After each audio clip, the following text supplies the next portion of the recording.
हाय मेरे जेकेटी and welcome to edu captain channel once again. तो भैया अब हम जो है हमारा फाइनल चैप्टर ऑफ पार्टनरशिप उसके प्रीवियस ईयर क्वेश्चंस करने जा रहे हैं। और बिलीव मी भाई बहुत इंपॉर्टेंट ये चैप्टर है। और इसमें अक्सर आपने बोर्ड्स में भी देख लिया होगा, मतलब कई बच्चों के तो मैसेज आए थे, सर मैं डिसोल्यूशन छोड़ के जा रहा हूँ बट सीयूईटी में मेरी जान आप वो अफोर्ड नहीं कर सकते हो, ये बात मेरी मान लो। सीयूईटी में do not leave any chapter, I would say कि भाई मतलब ठीक है, हाँ एक दो चैप्टर हो सकते हैं but it is quite risky. क्यों? क्योंकि भैया कोई चैप्टर आ रहा है, कोई चैप्टर नहीं आ रहा, कोई किसी स्लॉट में सारे चैप्टर दे रहे हैं, किसी स्लॉट में जो है एक चैप्टर पे ज्यादा फोकस किया हुआ है। तो there is no certain predictability कि भैया इसी से होगा। बोर्ड में तो ठीक था ना, बट यहाँ पर नहीं हो सकता। चलो तो जल्दी से स्टार्ट करते हैं, लेकिन you know what is the ritual here. भैया जल्दी से जाकर टेलीग्राम चैनल ज्वाइन कर लो, क्योंकि अगर अभी तक टेलीग्राम चैनल आपने ज्वाइन नहीं किया तो you are missing on a lot of things. जो आपको डाउट्स हैं वहां पर जो बच्चों से कनेक्शन बनता है, क्योंकि यार देखो अब आप क्या है, आप अब आगे जा रहे हो, कॉलेज लाइफ में जाओगे, आप अपने स्कूल फ्रेंड्स को वहीं छोड़ दोगे, अब आपको न्यू फ्रेंड्स बनाने हैं। तो that is a very good way to start. College से पहले ही एक अच्छी बॉन्डिंग बना लो। यू नेवर नो भैया, एडू कैप्टन से हर साल इतने अच्छे बच्चे निकलते हैं, टॉप के कॉलेजेस में जाते हैं, तो आप भी उनमें से होगे, तो आपकी पहले से बॉन्डिंग बन रही हो। अच्छा रोहित, रोहित भाई तू टेलीग्राम चैनल पे था, वो वैभव सर के, हम ऐसे ऐसे बात हुई, तो वो एक अच्छी अच्छी स्टार्ट हो जाती है। बिकॉज आज की डेट में ट्रू फ्रेंड्स मिलना जो है वो मुश्किल है, तो आपके लिए यहाँ पर स्टार्ट हो जाएगा अच्छा खासा। चलो तो जल्दी से चलते हैं हमारे क्वेश्चंस की तरफ, ठीक है। यू नो कि क्या करना होता है, पॉज करो, अपना आंसर करो, मार्क करते जाओ, and at the end of the video जरूर बताना है कि आपके कितने ठीक हुए, ठीक है। चलो तो सबसे पहला question, which among the following are the modes of dissolution, इसमें से सॉरी डिसोल्यूशन के मोड कौन कौन से होते हैं। Dissolution by nature, dissolution by nature कुछ नहीं होता, कंपलसरी डिसोल्यूशन होता है, डिसोल्यूशन बाय एग्रीमेंट होता है, डिसोल्यूशन बाय नोटिस होता है। तो आंसर हो गया बी सी डी। या फिर जब हमने पता लगा लिया था कि भाई ए जो है वो नहीं है, तो ए तीन में आ रहा है, तीनों ही कट, तो ऑप्शन एक ही बचता। तो ये जो है छोटी छोटी ट्रिक्स आपको अडॉप्ट करनी पड़ेंगी। उसके बाद 1 April 2022 X and Y decide to dissolve the firm. On that date dissolution goodwill appeared at 5 lakh in the balance sheet. Goodwill will be, अच्छा कई बच्चों को कहीं ज्यादा, बोर्ड तो ये प्रॉब्लम थी बोर्ड में, ठीक है, उसके अलावा यहाँ पर भी उनको अच्छी खासी इस चीज की प्रॉब्लम रहती है कि सर गुडविल का समझ नहीं आता। अब जैसे बुक्स में जो गुडविल आती है वो हम रीवैल्यूएशन वाले जो चैप्टर्स करते हैं, उसमें हम जो है पार्टनर्स के कैपिटल के थ्रू राइट ऑफ करते हैं, या भी ये रियलाइजेशन वाला चैप्टर है, दैट मीन डिसोल्यूशन है। तो इस पर्टिकुलर सिचुएशन में हम क्या करेंगे गुडविल का। तो मेरे भाई आप लोगों ने जो है गुडविल का ज्यादा कुछ नहीं करना है, ध्यान से समझना है ये चीज। उसको कुछ भी नहीं करना, सिर्फ ट्रांसफर कर देना debit side of. Treat it as a normal asset, treat it as a normal asset. एक नॉर्मल एसेट क्या करते हो आप, जो बाकी एसेट होते हैं फर्नीचर, मशीनरी, डेटा, स्टॉक, उन सब का क्या करते हो आप, डेबिट साइड में डालते हो रियलाइजेशन के, तो इसको भी वहीं डाल दो, सिंपल छुट्टी। राइट ऑफ वाइट ऑफ नहीं करना, क्योंकि रियलाइजेशन में सारे ही एसेट ऑटोमेटिकली राइट ऑफ ही हो रहे हैं, तो उसको अलग से पार्टनर्स कैपिटल में क्या डालोगे आप, ठीक है। अगले पे आ जाते हैं, हाँ जी, अगले पे आ जाते हैं। Raman and Naman were in partnership sharing profit and loss in the ratio of 3:2। Their partnership was dissolved on 31st March 2022। On that date of dissolution Naman share was 20,000। Naman agreed to take stock already transferred to realization account of 15,000 at 18,000 and balance in cash for settlement of loan। ऐसे question भरपूर expect करना आएंगे, अच्छे question है। मैं double star लगाता इसलिए हूँ, जब मुझे कोई भी क्वेश्चन अच्छा दिखता है मैं डबल स्टार लगा देता हूँ आप लोगों, सो दैट आप लोगों को जो है ऐसे क्वेश्चन की प्रैक्टिस बहुत करनी है। तो उसने बोला भाई नमन जो है उसका लोन था 20,000 रुपए। अच्छा हमें अच्छे से पता है जब भी पार्टनर के लोन की सेटलमेंट होती है तो वो लोन अकाउंट तो हमेशा डेबिट होगा, लोन अकाउंट तो हमेशा डेबिट होगा और फुल अमाउंट से डेबिट होगा। तो सबसे पहले देख लो नमन का लोन किस किस में आ रहा है, चारों में ही आ रहा है। लो हमें कुछ एलिमिनेशन का उसने मौका ही नहीं दिया, कोई दिक्कत की बात नहीं है। उसके बाद वो कह रहा है 15,000 का स्टॉक जो है वो 18 पे ले गया था, तो टू रियलाइजेशन अकाउंट यहाँ पर आ गया 18,000 रुपए। यहाँ पर कितना आ गया, 18,000 रुपए एंड बैलेंस इन कैश। जब भी हमारा कोई एसेट ले जाता है हम रियलाइजेशन को क्रेडिट करते हैं और जो बैलेंस वो कैश में।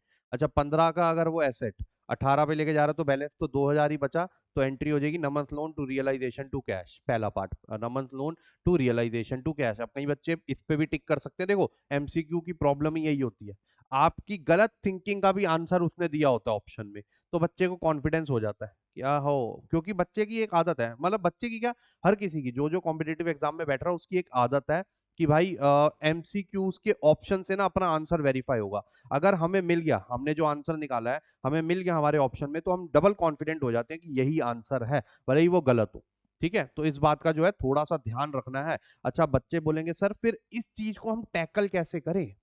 इस चीज को सबसे पहली बात, अपने कंसेप्ट क्लैरिटी बहुत स्ट्रांग। उसके लिए आप अगर अभी तक आपको लगता है कि यार मेरा ये चैप्टर नहीं हो रखा, वो नहीं हो रखा, डिलीटेड टॉपिक मैं करवाऊंगा, आप उसकी टेंशन लेने की जरूरत नहीं है, वो मेरे उसमें है। लेकिन जो ऑलरेडी आपने बोर्ड में पढ़े हैं वो मैं ऑलरेडी कवर कर चुका था जब हम अकाउंट्स की तैयारी कर रहे थे बोर्ड की। तो आप वो प्लेलिस्ट जाकर देख सकते हो एडु कैप्टन के चैनल पे। उसके अलावा जो सबसे बड़ा जो key to success in competitive exam है, वो है आप लोगों का मॉक्स। मॉक्स की प्रैक्टिस करना दबा दबा के बहुत ज्यादा जरूरी है।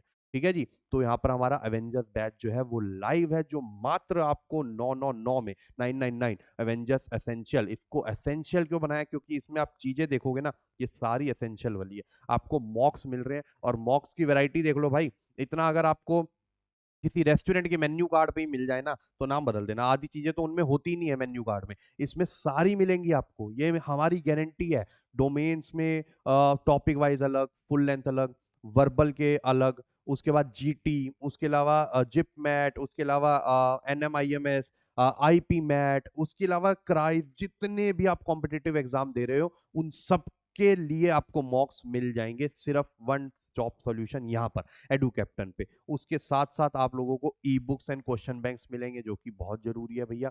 आज की डेट में कई बार कोई कंसेप्ट नहीं समझ आया, हमें बुक से पढ़ने की जरूरत है, ये रहा आपके सामने। उसके अलावा मेंटरशिप मिलेगी आपको, हर फैकल्टी की अपने पर्सनल लेवल पे मेंटरशिप मिलेगी। देन वर्बल तो बहुत यार, लैंग्वेज तो किसी भी कॉम्पिटेटिव एग्जाम में बैठ रहे हो लैंग्वेज तो पूछ रही है, कहीं जीटी नहीं पूछ रहे, कहीं डोमेन्स नहीं पूछ रहे, लेकिन ऑलमोस्ट हर कोर्स के उसके लिए कॉम्बिनेशन के लिए लैंग्वेज तो मांग ही रहे हैं, तो वो बहुत जरूरी है। तो जल्दी से जाओ प्ले स्टोर पे एडु कैप्टन एप्लीकेशन डाउनलोड करो, जितनी रिसर्च आर एंड डी करनी है कर लो। ठीक है जी। उसके अलावा आप लोगों को मैं पिंड कमेंट में और आपके डिस्क्रिप्शन में, वीडियो के डिस्क्रिप्शन में मैं नंबर भी दे दूंगा व्हाट्सएप का, वो व्हाट्सएप पे नंबर व्हाट्सएप कर लेना, उस नंबर पे आपको सारी जो है इन्फॉर्मेशन मिल जाएगी। ठीक है, चलो moving on. In case of dissolution of firm, assets of firm shall be applied in following purposes and order and sequence। तो ये आप लोगों ने पढ़ा होगा अच्छे से कि जब भी डिसोल्यूशन होता है फर्म का, तो उस केस में हमारे एसेट्स कैसे अप्लाई होते हैं, ये आप लोगों ने पढ़ा होगा। किस में पढ़ा होगा? ये किस में पढ़ा है आप लोगों ने? सेक्शन 49। ठीक है जी, सेक्शन 49 या फिर आ जाओ। ठीक है, सेक्शन 48 49 दोनों पढ़ाए थे ना, तो वो दोनों सबसे इंपॉर्टेंट है, वो दोनों सबसे ज्यादा इंपॉर्टेंट है। ठीक है, ये बात याद रखना। एक में ट्रीटमेंट ऑफ लॉसेस है, दूसरे में आपका पर्सनल लाइबिलिटी पर्सनल एसेट्स वाला सीन है। तो in case of dissolution of firm, assets of firm shall be applied in following purposes and order and sequence.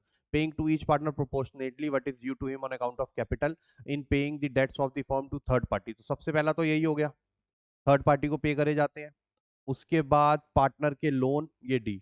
चलो आगे देखेंगे भी नहीं, बी और डी से एक ही ऑप्शन बनेगा, देख लो, बी डी। फिर उसके बाद पार्टनर को दिए जाते हैं, फिर उसके बाद बचता है तो उनकी पीएसआर में बांट देते हैं। ये पढ़ा है कि नहीं पढ़ा आपने? ठीक है जी। चलो अगले पे चलते हैं, बहुत इंपॉर्टेंट क्वेश्चन था ये।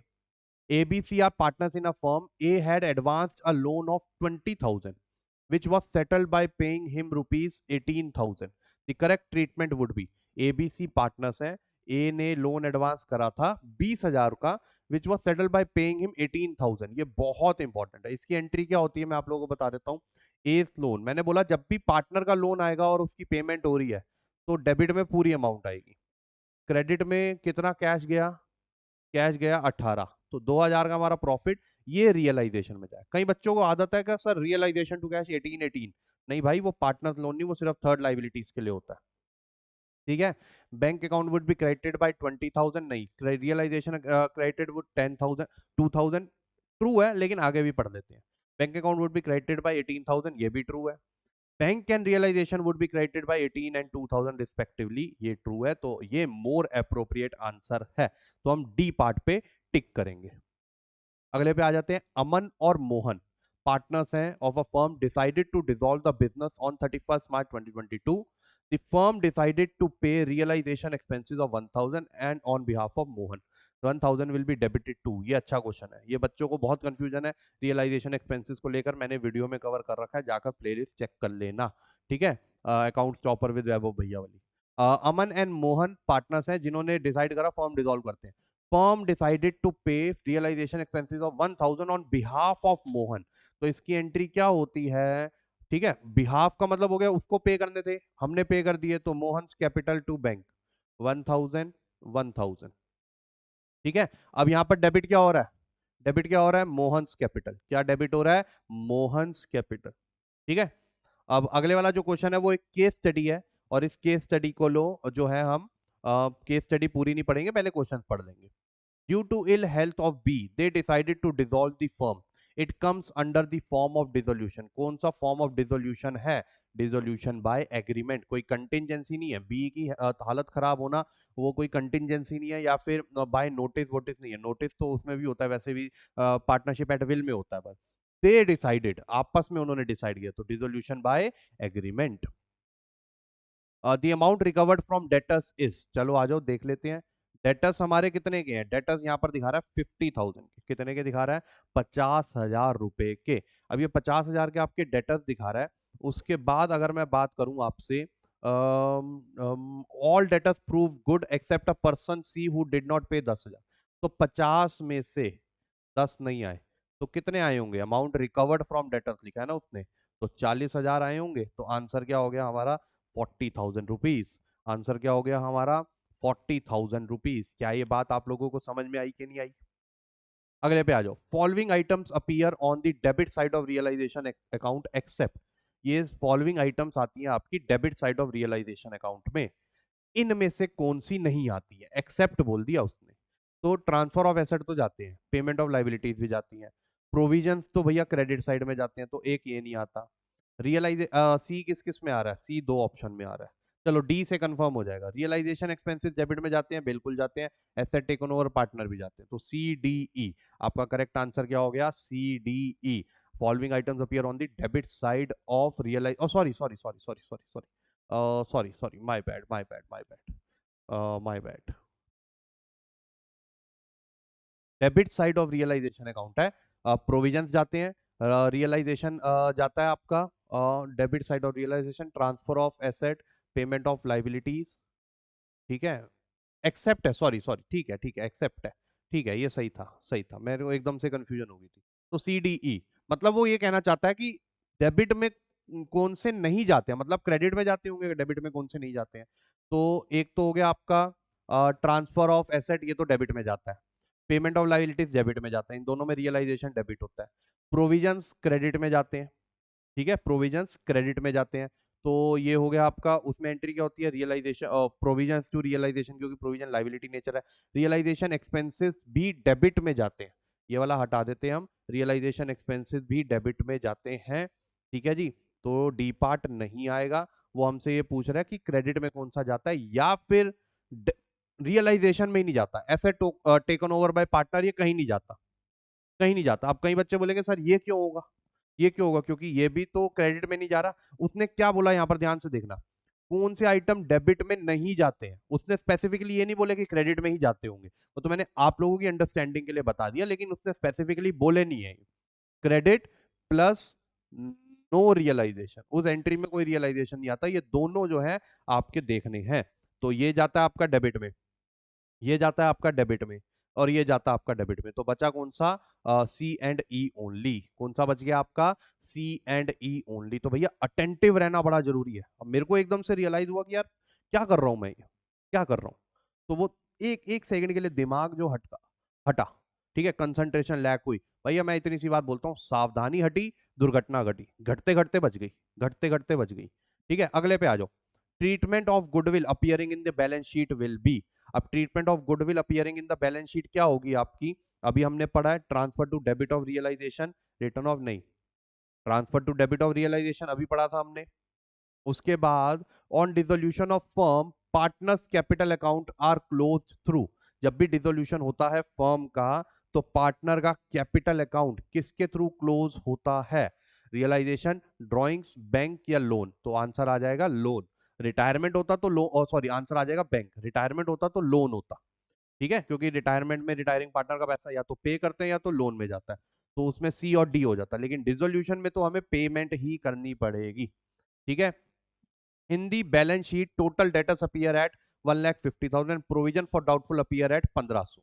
ठीक है, how much amount will be realise from debtors if bad debts amounted 20,000 and remaining debtors realise at a discount of 15%। देखो प्रोविजन को इग्नोर कर दो, डिसोल्यूशन का रूल है सबसे इजी है, प्रोविजन को इग्नोर करो। कई बच्चे को लगता है ना कि सर ये जो लॉस हुआ बैड डेट्स का ये उससे लेंगे, ये वो नहीं, सिर्फ आपने देखना है ग्रॉस डेटर्स कितने के थे 150, उसमें से माइनस कर दो बैड डेट, उसमें से माइनस कर दोगे आपका बैड डेट। अब बैड डेट अमाउंटेड टू 20,000 आपने माइनस कर दिया, बचे 130 के। ये जो डेटर्स थे इनसे एक्सपेक्टेड था पेमेंट और इन्होंने कर दिया लेकिन 15% के डिस्काउंट पे। तो अगर हम इसका 15% निकालेंगे, ठीक है, तो ये हो जाएगा आपका 15 1300 इंटू 15, 0 0 5 3 और 5 और 6, और ये हो गया 1300। 0 0 5 6 7 8 9 19,500 का उन्होंने हमसे डिस्काउंट मांग लिया। तो 130 में से 19 गए, वो बचते हैं 111, 1,10,500 टोटल पेमेंट आई होगी, 1,10,500 टोटल पेमेंट आई होगी। Remaining debtors realised at a discount of 15%। Provision को इग्नोर करना है टोटली, ठीक है, डिसोल्यूशन में प्रोविजन का कोई काम नहीं। अगले पे आ जाओ। At the time of dissolution of partnership firm, if partner takes over any asset which account is debited, अगर हमारा जो पार्टनर है, ठीक है जी, वो अगर कोई भी एसेट ले जाता है at the time of dissolution of partnership, partner takes over any asset which account is debited, तो हमें पता है capital,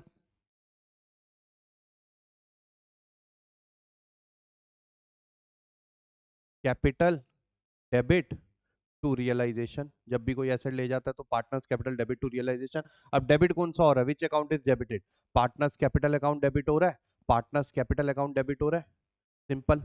match list one with list two, आपको लिस्ट वन को लिस्ट टू से मैच करना है। Dissolution by court, compulsory dissolution, dissolution by agreement और डिसोल्यूशन बाय नोटिस। तो भैया देखो डिसोल्यूशन बाय कोर्ट कौन सा होगा इसमें से, बताइए, डिसोल्यूशन बाय कोर्ट कौन सा होगा इसमें से, contract of partners in case of partnership at will, तो डिसोल्यूशन बाय कोर्ट होगा व्हेन पार्टनर्स बिकम्स इनसेन। ठीक है, डिसोल्यूशन बाय एग्रीमेंट होता है आपका in accordance with contract between partners. तो ए का 4 और सी का 2, ए का 4 और सी का 2, दो ऑप्शन में ए का 4 सी का 2। बी से कंफर्म करेंगे, कंपल्सरी डिसोल्यूशन होता है when the business of a firm becomes illegal, तो बी का हो गया 3, ए का 4 सी का 2 और बी का 3, ये रहा ए का 4 बी का 3 सी का 2 एंड डी का 1। डिसोल्यूशन बाय नोटिस सिर्फ पार्टनरशिप एट विल के केस में भी हो सकता है। तो ये थ्योरी जो है बहुत अच्छे से पढ़नी है आप लोगों को। अगले पे आ जाओ। Unrecorded assets when taken over by partner is shown in, भैया कोई फर्क नहीं पड़ता, हमारा partners capital debit to realisation, कोई फर्क नहीं पड़ता कि भैया अनरिकॉर्डेड था रिकॉर्डेड था क्या था, कोई फर्क नहीं पड़ता। Partners capital debit to realisation, debit of realisation, debit of bank, credit of realisation, तो रियलाइजेशन हमारा क्रेडिट हो रहा है, रियलाइजेशन क्रेडिट हो रहा है हमारा, ठीक है। और रियलाइजेशन का नेचर क्या होता है ये मैं आप लोगों को बता देता हूँ, नॉमिनल नेचर होता है। नॉमिनल का मतलब डेबिट में सारे एक्सपेंसेस, क्रेडिट में सारे इनकम्स, ठीक है। अगला, Ram and Mohan were in partnership sharing profit and loss in the ratio of 3:2। Investment stood in balance sheet at 140 on dissolution of firm. Ram took over some of the investment at 8,100, book value less 10%, while remaining investments were taken over by Mohan at 90% of book value less 900 discount. At what value did Mohan took over investment? At what value Mohan took over investment? अब अच्छा है, ये बहुत अच्छा question है, पहली बार तो पढ़ के ऐसा लगता है भाई ये क्या पूछ लिया, कैसे निकालेंगे, समझ ही नहीं आती। ध्यान से देखना, उसने बोला Ram took over some of the investment at 8,100 which was book value less than 10%। अच्छा हमें उसने पूरी बुक वैल्यू दे रखी है, पूरी बुक वैल्यू दे रखी है 140, 1,40,000, ठीक है। उसमें से कुछ जो है वो ले गया, Ram took over some of the investments, ठीक है, एट 8,100, बुक वैल्यू लेस 10%। तो अगर मैं बुक वैल्यू को एक्स मान लूं तो उसका 10% माइनस करके जो है 8,100 उसकी एग्रीड वैल्यू आ गई जो राम ले गया था। तो ये हो जाएगा 9x/10 इज इक्वल टू 8,100, ठीक है। एक्स की वैल्यू यहां से आ जाएगी आपकी 9,000। तो 1,40,000 में से 9,000 की अगर राम ले गया बुक वैल्यू, तो कितनी बुक वैल्यू की इन्वेस्टमेंट अभी भी बची हुई है, 131। अब ये जो है ये मोहन ले गया एट 90% ऑफ बुक वैल्यू, उसमें से भी 900 डिस्काउंट, तो इसका 90% कर देंगे रिमेनिंग इन्वेस्टमेंट। ठीक है, ये कट गया और ये कट गया, तो 0 0 9 1 9 3 27, 7 ऊपर 2 कैरी 9 10 11, तो 1,17,900, जिसमें से 900 का डिस्काउंट उसने और ले लिया। ठीक है, 900 का डिस्काउंट उसने और ले लिया, तो इसका मतलब है एक्चुअल वो कितनी वैल्यू पे ले गया था, 1,17,000, मतलब एट वट वैल्यू, मतलब क्या वैल्यू थी जिसकी वो ले गया था, बुक वैल्यू नहीं, at what value, agreed value वो पूछ रहे हैं। तो 1,17,000 हमारा आंसर आ गया, 1,17,000 हमारा आंसर आ गया। भैया बहुत अच्छा क्वेश्चन था, ट्रिपल स्टार इसके लिए, ट्रिपल स्टार, बहुत अच्छा क्वेश्चन। ठीक है, चलो, तो एक बस ये था कि इससे हेल्प होगी कि जो उसने 140 हमें दे दिया था, वरना ये क्वेश्चन नहीं हो पाता हमसे, या फिर तो वो ये बोल देता कि इसकी बुक वैल्यू इतनी थी या ऐसा कुछ था। Identify the situation when no entry is required in case of dissolution of partnership firm. When a partner accept fixed asset in payment of this dues, entry होती है capital to realisation. When partner makes payment of some firms liability, जब partner जो है firm की liability की payment करता है, उसमें भी एंट्री हो जाती है अपना realisation to partners capital. When creditors accept fixed asset in payment of his और हर ड्यूज, इसमें कोई एंट्री नहीं होती है, रियलाइजेशन टू रियलाइजेशन कट जाता तो no entry.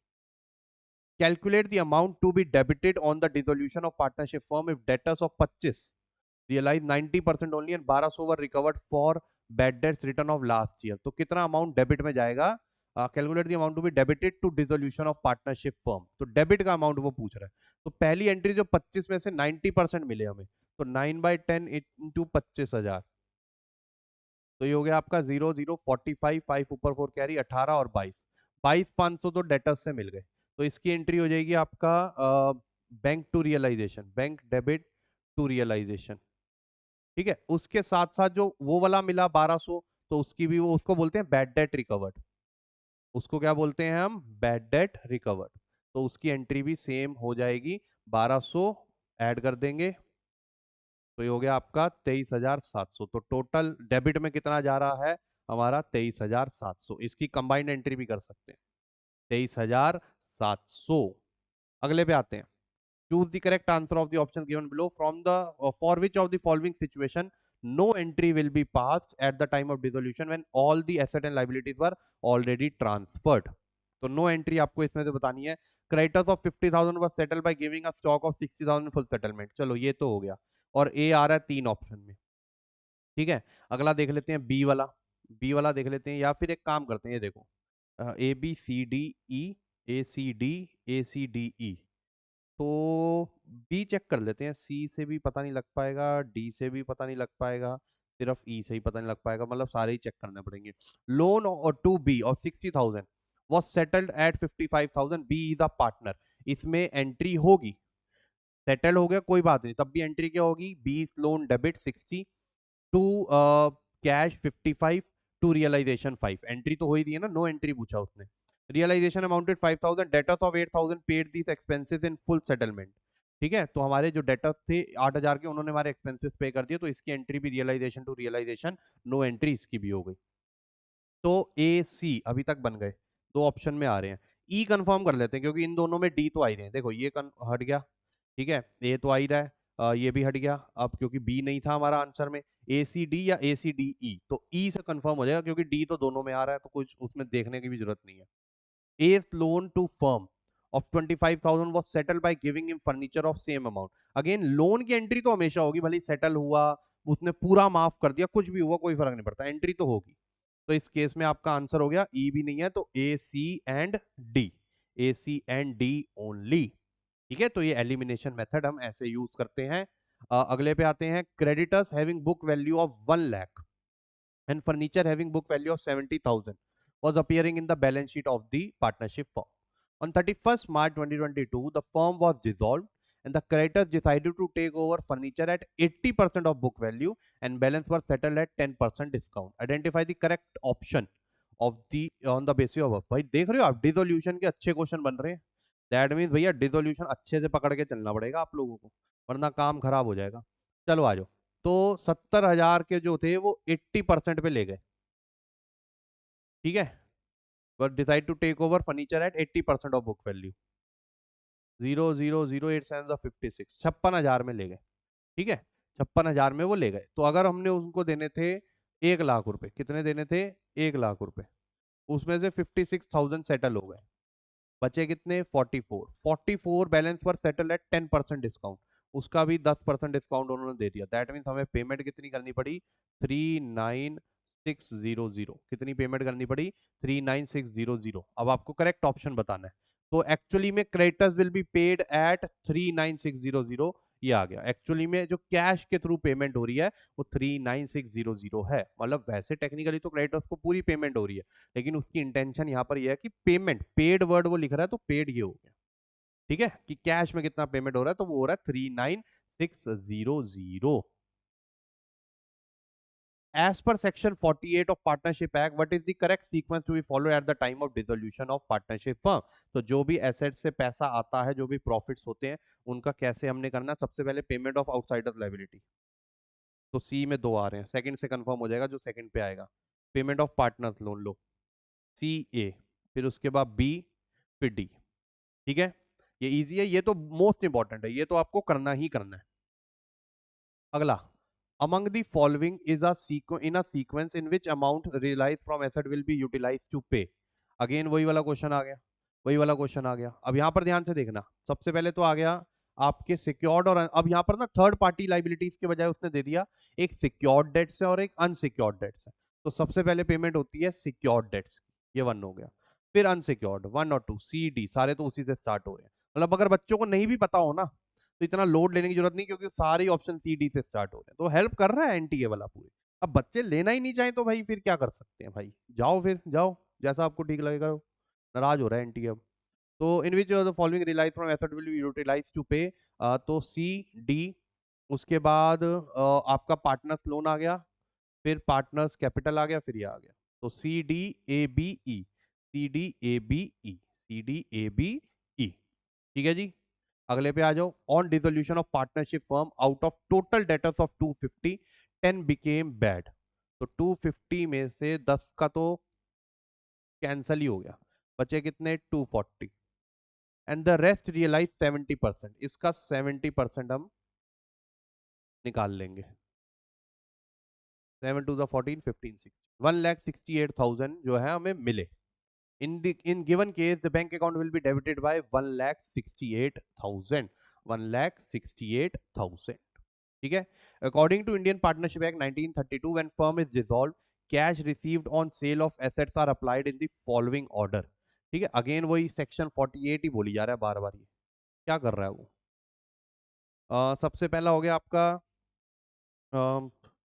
In paying secured debts to third party, then unsecured. तो again C, B और ई, बी और ई से एक ही ऑप्शन है। फिर सी पे सी आ जाएगा, in paying partner proportional what is due to him from her advances. ठीक है, देन उसके बाद फिर ए अकाउंट, और फिर रेसिड्यू जो होगा वो डी वाला बच जाएगा। जहां पर तो रेसिड्यू देख लो, वो इस क्वेश्चन का, इस टाइप के क्वेश्चन का हमेशा आखिरी स्टेप होगा, ये बात याद, तो उससे भी हेल्प हो जाएगी। डी सिर्फ आखिरी में एक में ही आ रहा है। अगला, on the basis of following data, how much final payment will be made to partner on firms dissolution? Credit balance of capital was 50. Share of loss on revaluation amounted to 10. Firm's liability taken over by him was 8. तो उसको total firm ने देने थे 50। उसका एक तो loss आया share 1,000, और साथ में उसने फर्म की लाइबिलिटी पे करी। एसेट नहीं पे करा, टेकन ओवर उसने बोल दिया वर्ड, लेकिन पे लाइबिलिटी करी है, तो ये उसकी कैपिटल बढ़ाएगा। तो 50 माइनस 1 49, 58 माइनस 1 57,000। ठीक है, ये क्या हो गया? ये क्या हो गया? शेयर ऑफ लॉस, और सॉरी 10,000 है, सॉरी माय बैड, यहाँ पर ये 10,000 है। ठीक है, अब ऐसे में 50 माइनस 10 40 प्लस 8 48,000, ये आपका करेक्ट आंसर आ गया। अच्छा, अगर मैं ये भी माइनस कर देता, ये देखो 50 माइनस 10 40 माइनस 8 32, 32 भी दिया हुआ। कई बच्चे अगर इसको टेक ऑन ओवर, भाई एसेट टेक ओवर करा होगा, नहीं पूरा अच्छे से पढ़ो। Rishabh and Vansh are partners in a firm sharing profit in the ratio 3:2। Mrs. Rishabh has given a loan of 20,000 to firm, and the firm had also taken loan from Vansh of 15,000। तो Mrs है यहाँ पर, और वो partner है Vansh. The firm was dissolved and assets realised were 30,000। With to whom company will repay if there were no other creditor. तो section 48 के according पहले मिसेस ऋषभ को पे किया जाएगा फुल फुल अमाउंट। तो उनका कितना था, 20,000। First repay 20,000 to Mrs Rishabh. उसके बाद बच गया 10, वो 10 वंश को दे दो। ऑर्डर यही बोलता है ना, थर्ड पार्टी। अब मिसेस का है, अगर ऋषभ का खुद का होता तो प्रोपोर्शनेटली दे देते, लेकिन मिसेस का है तो अकॉर्डिंगली हम जो है पहले थर्ड पार्टी को देंगे। Mrs becomes third party, firm के लिए, अपने लिए नहीं। कहीं बोलो सर वाइफ, सर नहीं नहीं बेटर हाफ, ये वो कुछ ये सब मत बोलना। Rohit, one of the partners, was to receive 2% of net cash realized from dissolution and was to bear realization expenses. Realization expenses were 4,000. The assets, including cash at bank, 12,000, realized 6,12,000 and cash paid for outsider liabilities 160. अरे बाबा, इसका वो कहाँ गया, option ही नहीं है इसके। चलो कोई नहीं, ऐसे कर लेते हैं। तो रोहित एक पार्टनर है जिसको मिलना था 2% net cash realise from dissolution and was to be realisation expenses. Realisation expenses आए 4,000। Assets including cash at bank 12,000, realise 6,12। तो 6,12 में से तो सबसे पहले आप ये 12 माइनस कर दो, कैश जो कैश की फॉर्म में है, क्योंकि बाकी एसेट्स की बात हुई है ना। Net cash realise from dissolution, तो ये 6 लाख हो गया, ये 12 तो पहले से ही पड़ा हुआ था। उसके बाद आपने इसमें से पेमेंट करी है आउटसाइडर्स को 160 की, देखो नेट कैश रियलाइज बोला उसने। तो ये हो गया 6 माइनस 1 5, और ये हो गया 440। 440 का 2% जो है उसे दिया जाएगा, 0088, 8,800। कितना हो गया, 8,800। तो उसे हम देंगे, तो यहां पर हो जाएगा आपका realisation debit to Rohit capital 8800, 8800। उसके बाद आपका cash paid for outsider liability amounted 160। Realisation expenses जो है उसको बियर करने थे। अच्छा, उसके आगे कुछ नहीं बोला, रियलाइजेशन एक्सपेंसेस किसने पे करे किसने नहीं पे करे। तो हम यहाँ पर एज्यूम करते हैं जो बियर कर रहा है वही पे कर रहा है। बियर कौन कर रहा था, रोहित, ठीक है, वॉस टू बियर। तो हम मानेंगे उसी ने पे करा, तो जब वही बियर कर रहा है वही पे कर रहा है, तो कोई एंट्री नहीं होगी, फर्म का क्या लेना देना। इसके केसेस मैंने प्लेलिस्ट में करवा रखे हैं, बोर्ड्स के टाइम पे देख लेना। If goodwill does not exist in balance sheet but realized at 50% in cash, how it will be treated? अगर गुडविल बुक्स में नहीं थी, लेकिन बैलेंस शीट में नहीं थी, लेकिन उसकी पेमेंट आ गई, तो सिंपल एसेट की तरह पेमेंट करेंगे यार, कैश टू रियलाइजेशन 50-50, इतना क्या लोड लेना। या फिर एक काम, उसने यहाँ पर क्या बोला, अब यहाँ पर देखो इन कैश बोल दिया। कई बच्चे बोलेंगे सर बैंक टू रियलाइजेशन, बाबा इन कैश बोल दिया ना उसने, तो कैश करेंगे ना हम, कैश टू रियलाइजेशन। ठीक है, तो that's all for the video. I hope आपको अच्छे से समझ में आ गया होगा, सब बढ़िया तरीके से हो गया होगा। नहीं हुआ है तो कोई दिक्कत की बात नहीं, दोबारा देखो। कमेंट में मुझे जल्दी से बताओ कितने आपके आंसर ठीक हुए, क्योंकि आज के आंसर जो थे इंपॉर्टेंट थे। अगर मेरा भी कोई गलत हुआ तो जल्दी बताना, ठीक है। चलो अब हम आपको मिलते हैं नेक्स्ट वीडियो में, तब तक के लिए bye bye, take care and have fun.